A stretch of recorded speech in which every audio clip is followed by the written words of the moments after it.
In this video, we're going to talk about how to handle it when your woman gives you disrespect.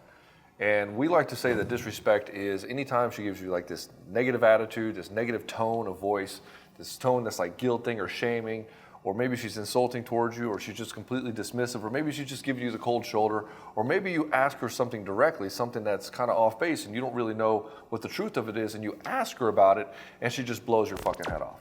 So in this video, I'm going to show you how you can get the power back, get the power dynamic back into your favor without it spinning out of control and without putting your tail between the legs, so that you can move forward and have a relationship where she respects you, admires you, and is devoted to you, and actually desires you sexually all the time. My name is Ed Baxter, and I help guys in betrayal situations. I've coached thousands of men, tens of thousands of men who come through my doors in one form or another. I've had over 3,000 guys come through the Betrayed to Badass program. And that's what we do. We'll get you to that place where you make the right decision for you and your children. When she acts like this is a symptom of lost respect. And so the problem with lost respect with your woman is she's always looking for you to be a strong person, to be strong in character. And if she's allowed to disrespect you and she goes into this place and she does it over and over again, it's going to get worse over time. Since she was allowed to get away with it this time, she has now been encouraged to get away with it further in the future. And so if you keep allowing this to happen, she's going to eventually see you as weak, and then the attraction in the relationship's going to fall down. And then what ends up happening, she starts to see you in contempt. And you're like, I can't do anything right. My wife doesn't listen to me. I can't give her advice. She looks down on me. She calls me names. It's like, yeah, because you've encouraged this. And when she sees you being weak, there's a part of her that's saying, this guy is the wrong guy that I'm with. And so instead of getting upset about it, I want you to look at it as a test. It only tests for two reasons. One, is this guy a liar? He says he's a strong guy. He says he can do what he says he's going to do. He says he's trustable. He says he can conquer the world. But can he actually do it? And then if you backpedal and you get defensive and you try to correct the record on it versus taking action and moving, she's going to see that you are a liar, and then the contempt and the disrespect starts to come forward. Or there's something about her that's going on in her life that she needs some sort of emotional regulation. She's looking for you to do it. In other words, maybe she gets jealous of another woman and so she attacks you. She's asking you, she's looking for emotional regulation. She's looking for somebody else to make her feel better about herself. And so in this place, when you sit there and you try to make her feel better about herself, you try to backpedal, try to say, well, I wasn't really looking at her. I only love you, baby. And you play this game of defensiveness. What she interprets it as is you're a liar, which is fails test number one. And so the way to get through this is not play any of these tests at all and actually stand in your character and not actually play into it. And the best way to not play into it is stop reacting emotionally. When you get all caught up in the manipulator's lies or gaslighting or guilting or shaming, you end up making the situation worse. Because this is how she can get you off base.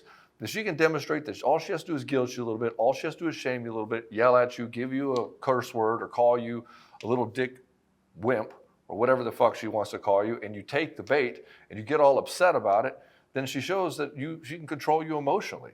That she's got you, she can handle you. Like you've got these handles on you and she's just yanking you all over the place. And then when this happens, it's like, look, you have no strength. You have no strength of character. I can do whatever I want, and you're not going to do anything about it. You're just going to come off as an unhinged maniac. You're going to tuck your tail between your legs, and I can't respect you as a man. And so what she's looking for that strength within you. Now, I'm not saying that you should put up with any of this behavior. You should not. You should always have a zero tolerance to any kind of manipulative behavior, any kind of guilting or shaming or talking down to you. You should have a zero tolerance. Do not allow it even one time in your relationship. And in fact, if this continues to go on, you should end it. You cannot have that in your relationship, because what ends up happening is when you get proficient enough in this game of relationship, in the game of being a soul seducer, you start to realize that allowing it this little bit right here, 5 years down the road turns into this giant monster, and then the relationship is pretty much fucked. And so you getting in this place where you allow this to happen at all, you start to see what the end game is. And so when you start dating, you start qualifying women to be in your life, you'll say, okay, this woman's giving me some shit here. One, is she feeling insecure? Or two, am I a liar? One, I know I'm not a liar. I do my best to be unapologetically myself with heart and humility and to be the best guy that I can be all the time. So when I look at it, I'm going to be objective. Am I lying on this? Is there something off on me? No, there's not. Okay, there's something going on with her. She's having some emotional experience right now. It's not about me. It's about what's going on with her. And so I have the opportunity to do one or two things. One, walk away and say, hey, I'm not going to put up with that. Or two, present her with the gift. The gift is I could actually dive into it. And you should not give her the gift unless this is a woman that you're fully committed to and she's demonstrated that she's loyal, devoted to you, and actually really loves you. So again, if she argues and you argue back, she wins. If she says a snide remark and you say a snide remark back, she wins. If she comes at you and attacks you and you attack her back, she wins. If she gets onto you and then you put your tail between your legs and you say, happy wife, happy life, I just don't want to rock the boat, and you're dancing on eggshells all the time, she wins. You do not have any power in this relationship because you don't have any power over your emotional state. And the thing is you're not running from her, you're running from yourself. You're running from the fact that you're feeling shitty about the fact that she said something about you. She guilts you and shames you, and you feel guilty and shamed. That's because all she's doing is highlighting what you feel within yourself. And so the thing is she's highlighting all the parts and pieces of you that you don't actually value of yourself. And so in this relationship, you can't be calm.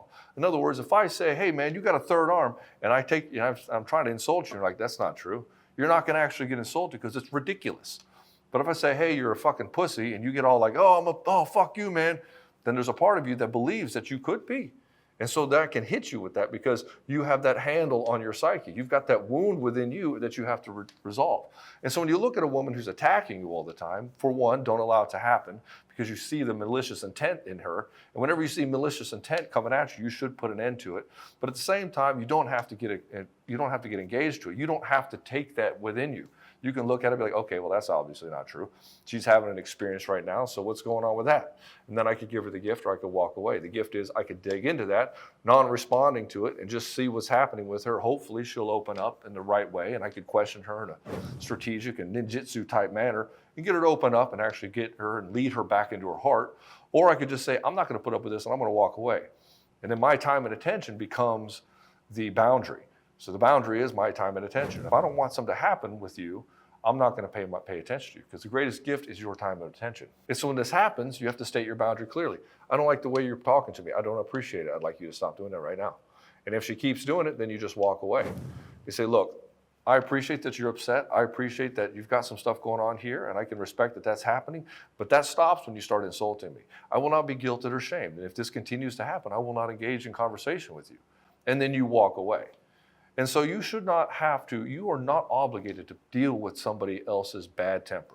And when you're in a manipulative relationship, she's going to make all her emotions, all her problems your fault. She's going to tell you, hey, you're pissing me off. You're making me angry. Oh, you ruined the night.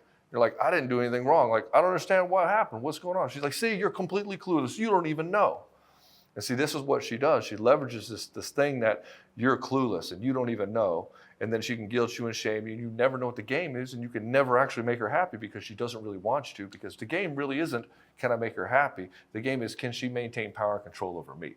And so when you play this game, you just have to walk away from it. You don't have to play the game. When she tries to put this game in, you just walk out of it.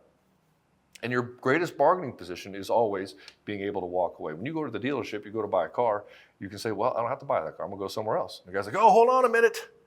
Let me go talk to my boss for the 14th time. Then he goes and talks to his boss, and they talk about the football game. They'll talk about the price of the car. And they come back to you and say, yeah, we could do it. And so this is the thing that's happening with you. Don't let this happen even a little bit in your relationship. And for most men who've been playing this game of happy wife, happy life, it's terrifying. It's terrifying to stand up to your wife. It's terrifying to stand up to people. I had a guy in this council room just yesterday. We had a guy who was in council. This is high-performing guys, and a lot of these guys are fucking crushing it in business, absolutely dominating. But then in the relationship game, they're having a little bit of a hard time. They're having a hard time setting boundaries with women in their lives. And so we had one guy here who had to tell a tenant he had to move out because he wasn't paying his rent. He's like, I don't know if I can do this. He's also having problems with his wife's drinking. And so he's having a hard time bringing up this game of boundaries.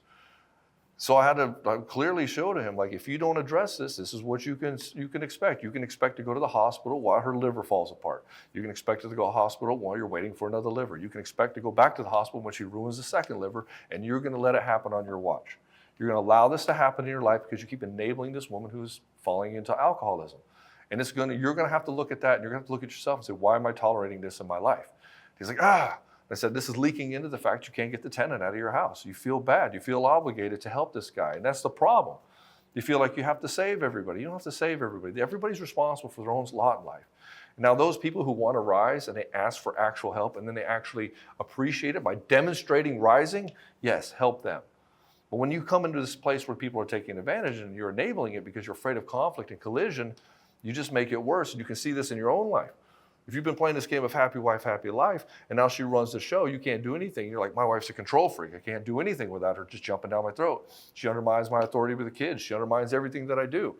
I can't seem to do anything to please my wife. She never wants sex. She's never into me. She never loves me. She never shows me appreciation, and she's never fucking wrong. That's a problem. You will never have an amazing relationship in your life if you keep worrying about this conflict and these worries about collision. This is exactly what we dive into in the Soul Seducer program. In fact, your emotional state, keeping you calm under pressure and giving you the tools of verbal ninjutsu is exactly what we do in that program. We do it in weeks 1 and 2. It's the first thing we do. Why? Because we got to calm the chaos in your life. We got to calm the chaos. You can't get to a place where your wife's going to love you if you can't calm the chaos in your life. You can't calm your own attitude. If you can't get yourself in this place of personal power.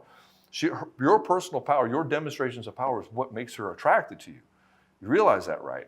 It's not the fact that you're trying to connect with her. It's not the fact that you're trying to make her feel special, or the flowers or gifts or fancy vacations or Louis Vuitton bags or drinking wine with her girlfriends in your big-ass fucking house for 3 days. No, that's not what's going to make her feel special and loved. That's not what's going to make her feel attracted to you.